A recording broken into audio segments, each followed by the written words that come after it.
B'Siyata Dishmaya, Masechet Tmura, Daf Yudbet, nous commençons à la 6e ligne, à la Mishnah. La Mishnah nous enseigne plusieurs dinim. Nous reviendrons par la suite au dinim de Tmura. Mais tout d'abord, la Mishnah veut nous dire En ameduma medamea ila lefi cheshbon. C'est-à-dire lorsqu'il y a de la terouma qui s'est mélangée dans des aliments choulin, la terouma ne peut être mangée que par un Kohen. Un Israël qui mange de la terouma est chayav mita. Lorsque la terouma s'est mélangée, elle s'annule lorsqu'il y a 100 fois plus que le morceau de terouma qui est tombé. Bien que généralement, nous savons que le bitoul se fait beshishim, 1 pour 60, mais pour la terouma, c'est 1%. Et ici, la Mishnah nous enseigne que en ameduma medamea, c'est-à-dire si il y a eu un premier mélange de la terouma avec des aliments choulin, et qu'ensuite de ce mélange, une partie se mélange encore une fois avec d'autres choulin, ce mélange donc de terouma n'interdira medamea, le deuxième choulin, elle a l'effet cheshbon, qu'en fonction du cheshbon, c'est-à-dire de la quantité qu'il y a de terouma dans le premier mélange. Nous allons expliquer dans la Gemara. De même, une pâte de choulin, une pâte à pain de choulin, qui a fermenté grâce à de la levure de terouma, toute la pâte est donc interdite. Si une partie de cette pâte tombe dans une autre pâte et fermente cette deuxième pâte, elle ne va interdire aussi la deuxième pâte en fonction de la quantité de terouma qu'il y avait dans la première pâte. Nous reprendrons ensuite ceci donc dans la Gemara, nous expliquerons quel est donc ce cheshbon. Donc on peut dire est simple, si nous avons un morceau de séor, de levure qui est tombé dans une pâte rouline, et il y a dans cette pâte, on va dire 25 fois plus, ou 50 fois plus que ce séor de terouma. Ce séor de terouma, dire a les possibilités, 100 fois plus, c'est pas exact, puisque dans la séor, on ne calcule pas, ça peut faire monter. Donc on ne va pas encore rentrer dans les exemples, on verra. Donc je me reprends là. Donc on verra dans la Gemara. Donc dans la Gemara, nous reprendrons, nous expliquerons quel est donc ce cheshbon, aussi bien pour le din noir que pour la levure. Un autre din, venamaim shuvim poslim et amigvel alefi cheshbon. De l'eau shuvim qui a été puisée, qui n'est donc pas cachère pour un mikvé, il faut ou de l'eau d'une source ou de l'eau de pluie, mais de l'eau de pluie qui est tombée directement dans un mikvé, qui n'a pas été puisée, qui n'est pas tombée d'abord dans un keli. Donc les eaux shuvim vont rendre pas sous la mikvé, et là les cheshbon, toujours en fonction de la quantité qu'il y a dans les maïm shuvim.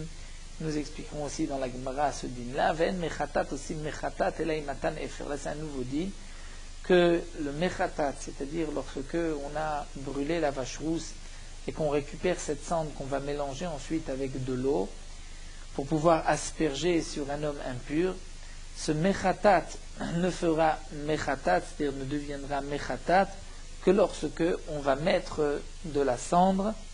Lorsqu'on met de la cendre, ça deviendra mechatat. Donc c'est pour cela qu'il faut de l'eau d'abord dans le keli et ensuite on met de la cendre. Un autre dit, nous enseigne la Mishnah, ven betapras osim betapras. Betapras, c'est un champ dans lequel il y a une tombe. Et cette tombe, c'est-à-dire tout le champ a été labouré. On ne sait pas si les ossements de cette tombe ont été éparpillés où ils se trouvent. Donc on considère que tout le champ est donc devenu maintenant un betapras. Un Kohen n'a pas le droit de rentrer dans ce champ-là. Il y a donc une mesure, quelle est la quantité du betapras.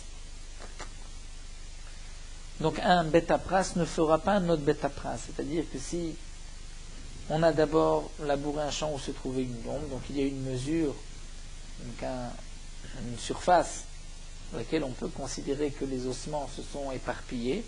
Si ensuite on va labourer de ce champ vers un autre champ, on ne dira pas que les ossements ont été ensuite repartis, se sont éparpillés dans un deuxième champ. Donc un premier Betapras ne fait pas un deuxième Betapras.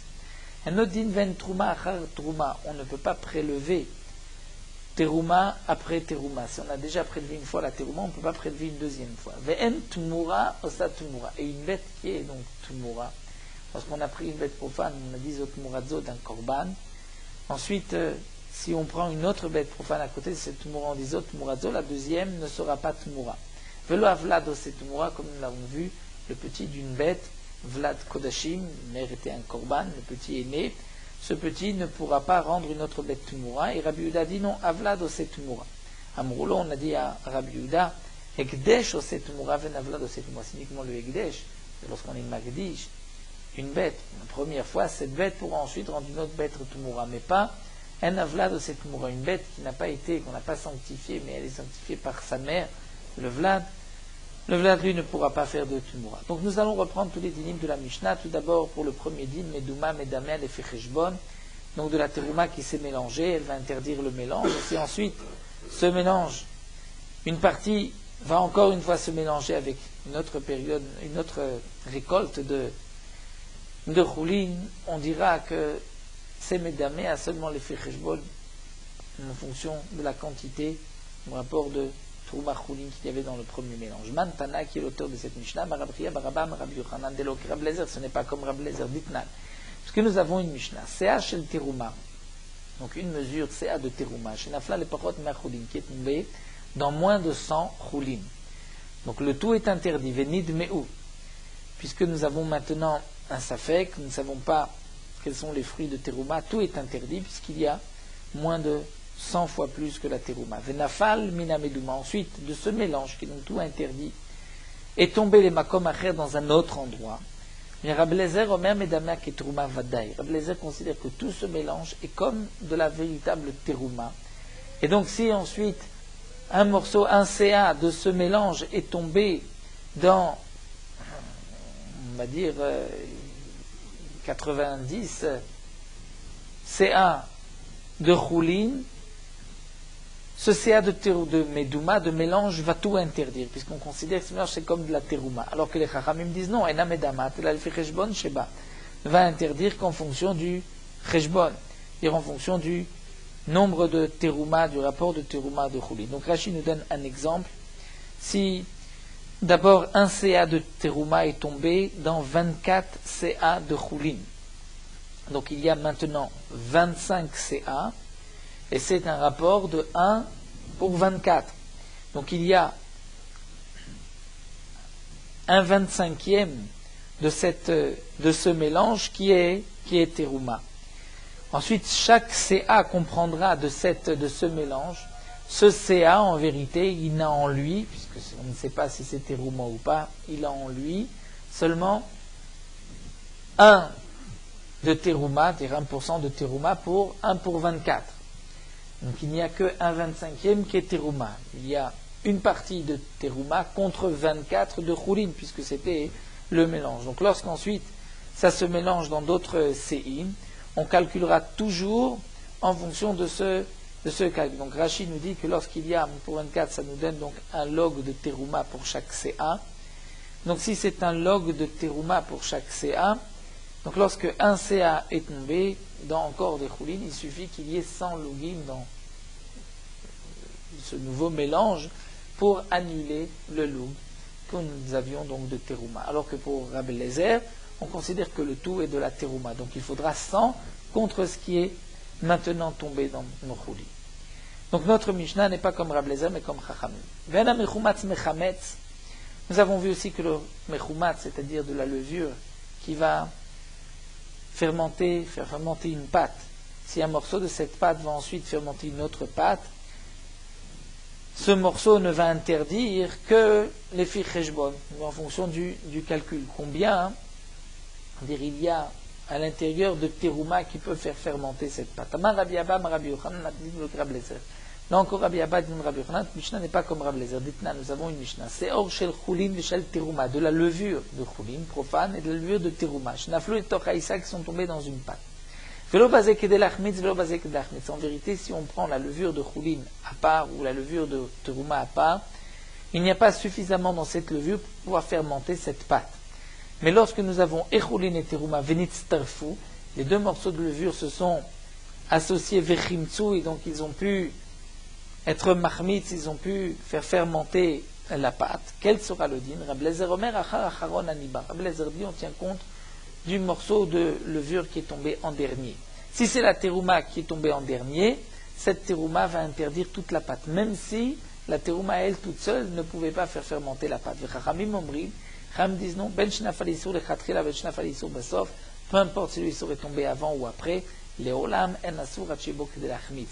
Il ne pourra interdire la pâte que s'il y a dans cette levure suffisamment pour être mahmitz, pour pouvoir faire fermenter cette pâte.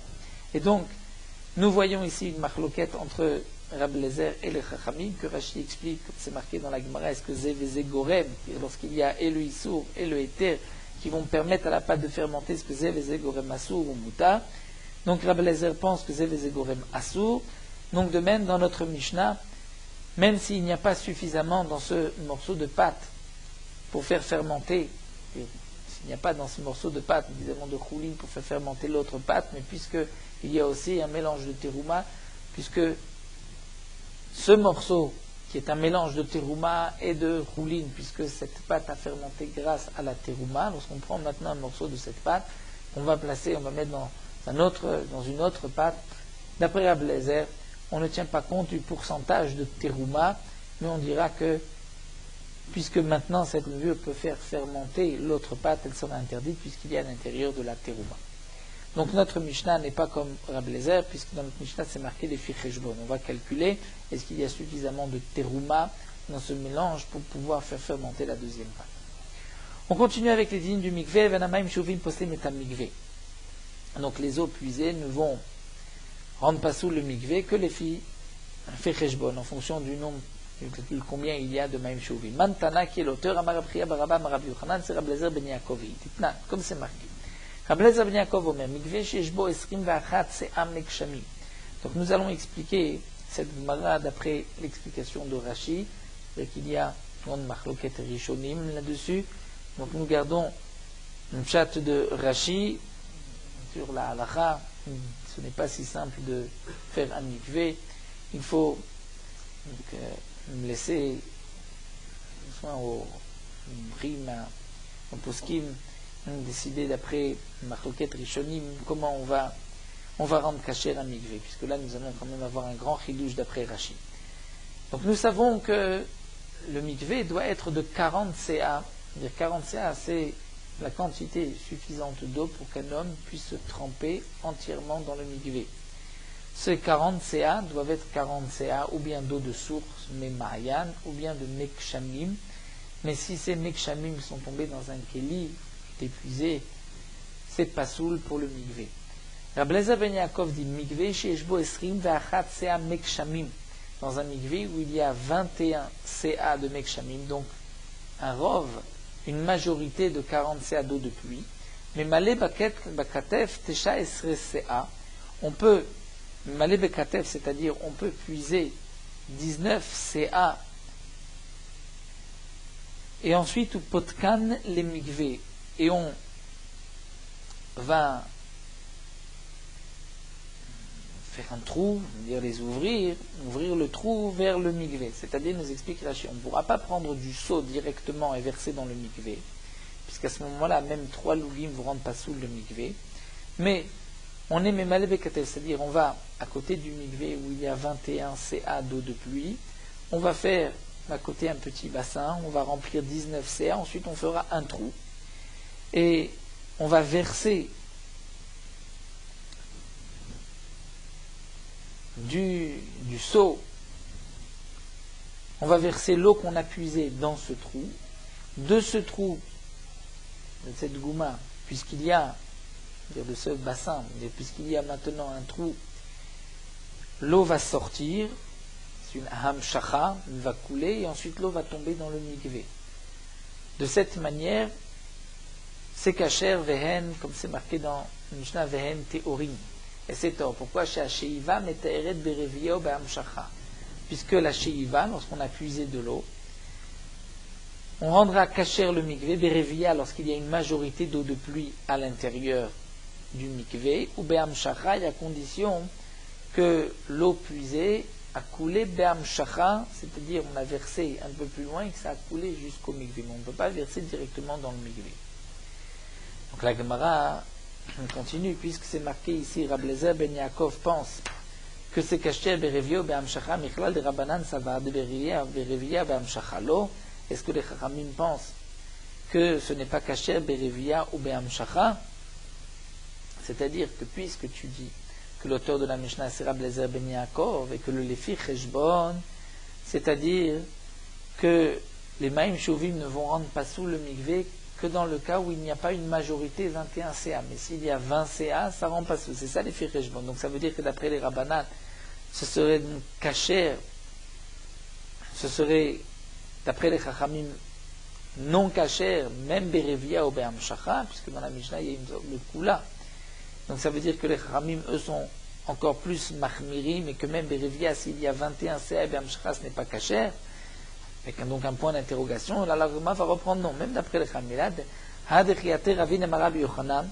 Donc l'Agma demande, si tu dis que d'après les Chachamim, berevia be'amshacha, ce n'est pas kasher, donc comment on va expliquer ce qu'a dit Ravinu Rabbi Yochanan, Shuva shimshichu akula tehora, c'est-à-dire de l'eau puisée, qu'on a fait couler loin du mikvé, et qui a ensuite coulé be'amshacha vers le mikvé. Tous les 40 c'est à tehora, c'est pur. Donc même si tout le mikvé provient de Maïm Shuvim par amshacha, c'est pur. Mané, qui sera donc l'auteur de cet enseignement? L'Ora Banan, ce n'est pas le Chamim, tu dis que le Chamim, lorsqu'il y a 21, c'est pas soul. Velo Rabbi Eliezer, ni comme Rabbi Eliezer, puisque Rabbi Eliezer pense que il faut au moins 21 pour que ce soit kasher, alors que là Rabbi Yochanan a dit que lorsque tout le mikvé est d'Oshuvim, et là alors l'Agma reprend Amar Rabba, il faudra dire le Ficheshbon Kelim. C'est-à-dire que les Chachamim en vérité sont Mekilim, effectivement, vont dire qu'on peut rendre kasher le mikvé même si toute l'eau est be'amshacha, on a versé un peu plus loin du bassin du mikvé, dans un autre bassin à côté, et que l'eau ensuite a coulé dans le mikvé, c'est kasher.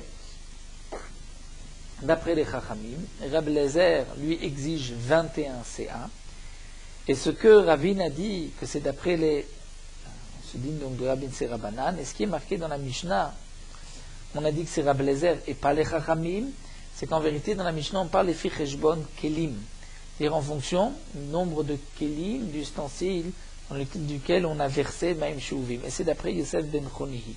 Donc ce qui est marqué dans la Mishnah, les Ficheshbon, c'est Cheshbon Kelim, des Tanya, comme nous allons voir. Shlosha Lugim Maïm Shuvim Shnaf le Maïm. Nous savons que 3 Lugim, donc 3 mesures, un log c'est une petite mesure, le Revi'it du Kiddush c'est effectivement un quart de log. Donc un Shloshet Lugim, parce que nous avons 3 Lugim, un log correspond d'après les avis entre comme 360 millilitres ou même 600 millilitres d'après le Chazonish. Ça c'est un log, donc lorsqu'il y a 3 logim de Maïm Shuvim d'eau qui a été épuisé, chez Naflou, les Maïm qui sont tombés dans l'eau du mikvé, Bishnaim Bishlosha Kelim, si c'est par 2 ou 3 Kelim, va Filo Be'arba V'chamisha Kelim, ou même 4 ou 5 Kelim possibles à mikvé, on rentre pas sous le mikvé. Mais Yosef ben Choni dit non, Bishnaim Bishlosha Kelim, c'est possédé à mikvé, Be'arba V'chamisha, puisque ça a été séparé, il y a tellement de Kelim, là ce n'est pas sous le mikvé, et il n'y a pas cette chez vous donc de Maïm Shuvim, puisque c'est divisé en 4-5 Kelim. Donc le Tana de la Mishnah, c'est d'après Yosef ben Chouni, qui nous enseigne que les Maïm Shuvim ne rendront pas sous le mikvé que les Ficheshbon, en fonction du nombre de Kelim, de seaux, duquel on a versé ces Maïm Shuvim dans le mikvé. On continue vers Mechatat, Nase Mechatat, ce que nous avons vu dans la Mishnah, que ce mélange de cendre de vache rousse avec l'eau, Mechatat deviendra Mechatat, pour qu'on puisse purifier l'homme impur. Donc c'est seulement lorsqu'on verse donc la cendre, lorsqu'on met la cendre dans l'eau, Mantana qui est l'auteur, Amar Apriya Baraba, Amar Rabbi Yochanan, Delo Rabbi Shimon. Ce n'est pas comme Rabbi Shimon de Tanya, puisque nous avons une braïta qui dit Gdim Afar Lama, une pasoul, Rabbi Shimon Marchir, si on a mis d'abord la terre, donc Afar, il faudra dire ici la cendre avant l'eau, pasoul, et Rabbi Shimon dit que c'est kasher. Alors que dans la Mishnah, c'est marqué que non, il faut d'abord mettre l'eau et ensuite la cendre. Maïtama de Rabbi Shimon, quelle est la raison de Rabbi Shimon? Dirtiv, c'est marqué. Rabbi Shimon dit, puisque c'est marqué, on prendra pour le tamé mafas refat khatat, c'est-à-dire de la cendre de la paradouma de la vache rousse qui a brûlé venatan alav maim chaim, et on mettra alav dessus de l'eau de source maim chaim. Vetania, Rabbi Shimon Omer vechi afaru. Rabbi Shimon pose une question, pourquoi c'est marqué afar de la terre, valo eferu, c'est de la cendre. Donc shina katuv mashmao. Rabbi Shimon explique que la Torah a changé du sens non pas à faire de la cendre mais afar, la dou naïmen ou xerashava, pour qu'on puisse faire une xerashava avec un autre endroit où c'est marqué afar. Ne'emar kan afar, ici c'est marqué afar, ve'ne'emar lelan afar. Et c'est marqué ailleurs, afar, à propos de la sota.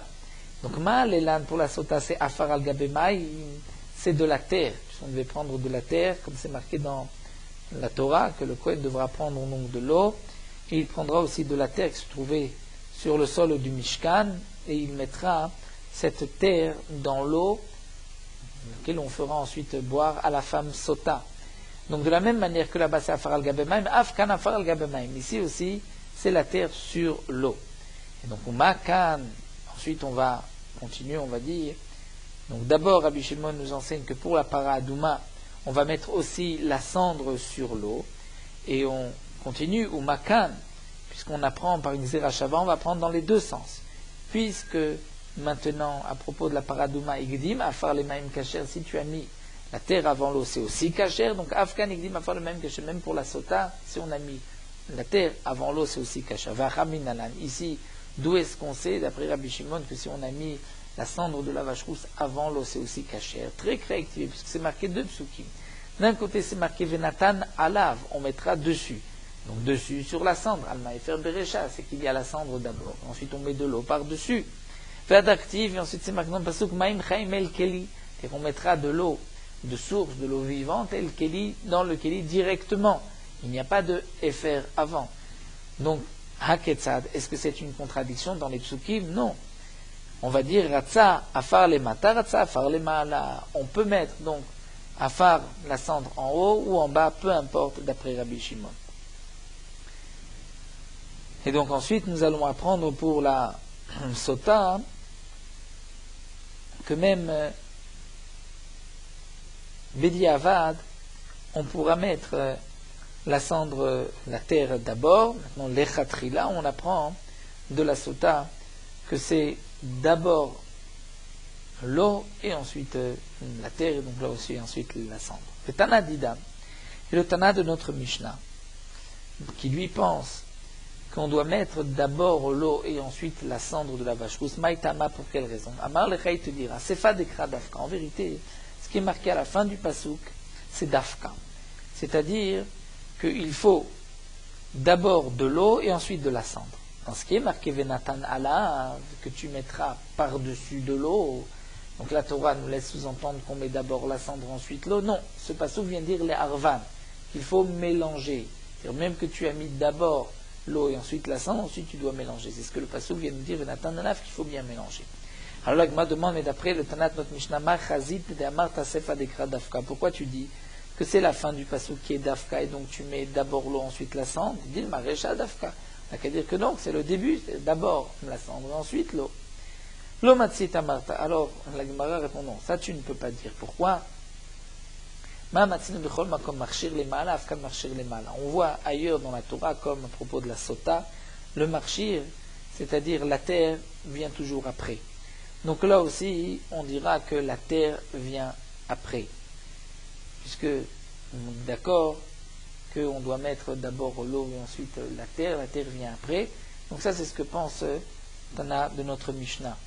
Puisque de toutes les manières, le marchir est les ma'ala, et que j'ai une contradiction dans les psukim, donc on va dire l'essentiel c'est de mettre d'abord l'eau, ensuite la cendre, et la Torah vient nous dire qu'il faudra ensuite mélanger. Bon, c'est vrai que Rabbi Shimon est en machloket, et Rabbi Shimon pense que peu importe si on met la cendre ou l'eau avant, c'est vrai que les khatrila il faut mettre d'abord l'eau, ensuite la cendre, mais Bediavad c'est kacher. Donc le Tana de notre Mishnah c'est d'après Tanakama, et ce n'est pas d'après Rabbi Shimon.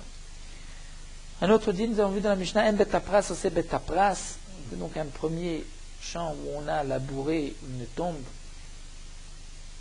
les ossements sont éparpillés, donc tout le champ est considéré comme un endroit impur, et si ensuite on laboure de ce champ vers un autre champ, on ne rendra pas le deuxième champ betapras. Matnitim de Rabbi Eliezer, notre Mishnah n'est pas comme Rabbi Eliezer. Ditnan, Rabbi Eliezer omer betapras, c'est betapras. Rabbi Eliezer pense que si un betapras pourra avoir la note betapras, tous les champs qui se trouvent, les 4 champs autour du premier champ. Vera banan, d'après le Chamim, at kama, jusqu'à combien on peut dire lorsqu'on laboure un champ où il y a une tombe, quelle est la surface où on peut considérer que les ossements sont éparpillés. Parce que Rav Dimi est venu, il a dit nous Resh Lakish, Rabbi Shimon bar Abba, Shalosh Sadot Veshte Me'anot. C'est-à-dire, il y a 3 champs. Le champ où la tombe se trouvait. Ensuite, un champ en haut, un champ en bas, tout dépend dans quel sens on avait l'habitude de labourer. Si c'est est ou ouest, donc c'est le champ qui est à l'est et à l'ouest qui est aussi betapras. Si on a l'habitude de labourer nord-sud, donc c'est le champ nord et le champ sud qui sera betapras. Mais ce ne sont pas des 4 côtés, puisqu'on n'a pas l'habitude, comme nous rapporte Rashi, de labourer dans les 2 sens. On suit toujours le même sens. Donc la Gemara nous dit Vishte me'anot, c'est-à-dire que même les 2 champs, donc si on laboure, on va dire est-ouest, le champ à l'est, le champ à l'ouest, sont aussi betapras, mais pas tout le champ. Ces 2 champs, on ne dira pas que c'est tous les 2 champs qui sont betapras, mais juste shte me'anot, c'est-à-dire le shiur de 2 me'anot. Quel est ce shiur de shte me'anot? Kama melo me'anem me'a ama, 100 amot. Donc on va dire 100 amot d'un côté, 100 amot de l'autre, mais pas plus. Les Khamim m'ont évalué, comme nous dit Rashi, que c'est sur cette étendue que les ossements peuvent s'éparpiller, mais pas plus. Rashi nous explique aussi la raison, c'est que comme on ne savait pas où se trouvait la tombe, peut-être que la tombe se trouvait à l'extrémité du champ. Donc si on a labouré le champ de l'extrémité et la suite, donc on a peut-être pu éparpiller plus loin les ossements. Quel est Tania, comme c'est marqué dans la Braïta, Choresh ta kever, c'est betapras, melo mane me'ama.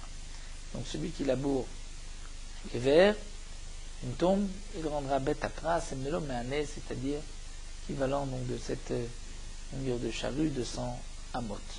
On évalue que les ossements ont pu s'éparpiller.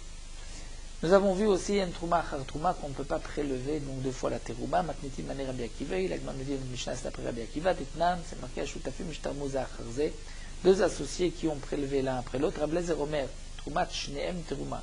Rabbi Eliezer dit la trouma des 2 est une trouma, puisqu'ils sont associés, ils ont chacun une part. Rabbi Akiva Omer, non, un Troumat Shneem Trouma. Rabbi Akiva dit non, la trouma des 2 n'est pas terouma, et en vérité, dit Rashi, même la première n'est pas terouma. Étant donné que le deuxième a prélevé, donc il a montré qu'il ne voulait pas la trouma du premier.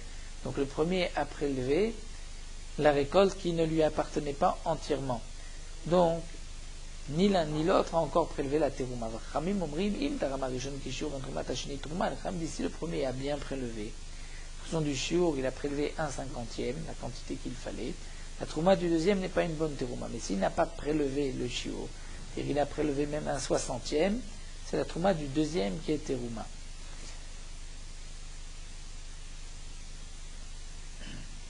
Donc notre Mishnah, puisque c'est marqué que la terouma, on ne peut pas prélever 2 fois la terouma, Rashi nous dit, notre Mishnah c'est comme Rabbi Akiva, qui pense qu'on ne peut pas prélever 2 fois la terouma. La Gemara continue, Ven tmura ou sa tmura. La tmura, si on a rendu une bête tmura, il ne peut pas, elle à son tour faire une autre bête tmura. Maïtama, pour quelle raison? Amaka ou tmurato. C'est marqué Veaya ou tmurato, la bête kodesh et sa tmura seront kodesh. Velo tmurat tmurato, mais pas la tmura de sa tmura. Donc on apprend un passage. Ven avlad o set tmura, d'amaka ou, Veaya ou tmurato, ou velo vlad. La bête elle-même n'est pas le petit qui est né d'un korban. Et Rabbi Yuda dit avlad o set tmura, d'amaka yiyé. Et out murato yiyé, kodesh, le yiyé, les rabot et avlad vient inclure même le vlad. Les chamim disent non, le yiyé, les rabot, shogek, kemezid vient inclure que même si on a fait la tmura sans faire exprès, c'est aussi une tmura. Donc Rachid nous explique ce qui est marqué dans le deuxième périque d'Afud Zain. Il pensait mémir sur une bête noire, une bête blanche, Normalement, pour Kodashim, c'est Gdesh Betaout, ce n'est pas Kadosh, mais pour la Tmura, c'est Kadosh. Alors, nous allons nous arrêter ici à la Mishnah. Nous terminons Merot Halacha Daf Yudbet. Rosh Chodesh est appelé Moed, jour de fête. Mais on ne lira pas Minadin le Hallel à Rosh Chodesh. Il n'y a pas d'obligation comme les autres jours de fête, puisque c'est marqué Asher Yelachem Kelel et Kadeshra. Les Chachamim ont dit que c'est seulement la nuit d'une fête où on ne peut pas travailler qu'on doit dire le Hallel. Mais lorsque on peut travailler comme à Rosh Chodesh, on ne dira pas de Hallel. Malgré tout, nos ancêtres ont pris l'habitude de lire le Hallel à Rosh Chodesh. Dans les poskim, il est rapporté un remez dans le Halleluka, lequel de Kotsho, c'est marqué donc dans une passouk 12 fois. 12 fois le Hallelu en correspondance aux 12 mois de l'année. Et comme ce Mizmor, on dit 2 fois Kol HaNeshamat Halleluka, c'est la 13e fois. C'est en correspondance au 13e mois d'une année Meuberet. Dans les poskim, il est rapporté que la raison pourquoi on dit le Hallel à Rosh Chodesh, c'est parce que dans les autres jours de fête, les Yamim Tovim sont en souvenir de la sortie d'Égypte, on doit dire le Hallel. Et puisque les fêtes dépendent de Rosh Chodesh, donc même Rosh Chodesh, on peut dire aussi le Hallel sur Zecher Litziat, même en souvenir de la sortie d'Égypte. Pour qu'on puisse faire la différence, que la lecture du Hallel à Rosh Chodesh n'est pas une obligation mais un minag, on ne lit pas tout le Hallel en entier, on lira le Hallel abrégé. La lecture du Hallel doit se faire donc Bessima avec joie, doucement et en chantant et ne pas le lire rapidement. Pour ce qui m'est rapporté que il faut faire attention dans certains endroits, les gens ont pris l'habitude de lire le Hallel, une vitesse comme si, comme on avait l'expression qui bala est à Kodesh, d'avaler tout ce qui est Kodesh. Donc le Shaliach Tzibour, lui, ne doit pas écouter l'assemblée qui est pressée, il doit lire le Hallel doucement. Bien sûr, on y compte dans certains cas aussi de la disponibilité du Tzibour, mais l'idée c'est de ne pas courir et essayer de le lire avec un maximum de concentration.